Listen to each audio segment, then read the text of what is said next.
When you had that third failure in a row, did you think, I need to pack this in? Never. I don't ever give up. লাইফে first ট্রাইতে successful হয়ে গেছে এই রকম মানুষের উদাহরণ আপনি খুঁজে পাবেন না, খুঁজে পাওয়া সম্ভব না। লাইফে যারাই ভালো কিছু করেছে তারাই অনেকগুলো ফেলিয়ার ওভারকাম করে গিয়েই ভালো কিছু করেছে। That's the reality. আমরা কল্পনাতে হয়তো চিন্তা করি যে আমরা একটা প্রোডাক্ট অ্যান্ড সার্ভিস নিয়ে মার্কেট প্লেসে আসবো অ্যান্ড বড় বিজনেস ওনার হয়ে যাব, বা আমরা নতুন কিছু আবিষ্কার করে ফেলবো, বা আমরা বড় খেলোয়াড় হয়ে যাব।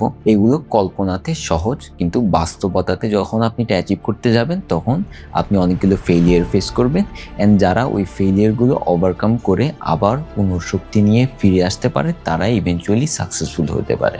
ইট may sound counter intuitive, but in order to be successful in life you have to learn how to fail well. আপনাকে সাকসেসফুল হতে হলে অনেকগুলো ফেলিয়ার ফেস করতে হবে, এবং যারা ফেলিয়ার ভালোভাবে ফেস করতে পারে তারাই ইভেনচুয়ালি সাকসেসফুল হতে পারে। That's why I am failing each and every day. Currently আমি যেটাতে মেইনলি ফেল করছি সেটা হচ্ছে আমি কন্টেন্ট ক্রিয়েশন গেমটাতে। আমি কনসিস্টেন্টলি কন্টেন্ট ক্রিয়েট করে যাচ্ছি, but my contents are getting nowhere.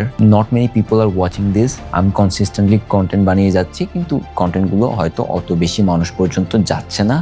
But I kept creating content and I kept improving it with the hope that one day I will become good at it and eventually people will watch my content.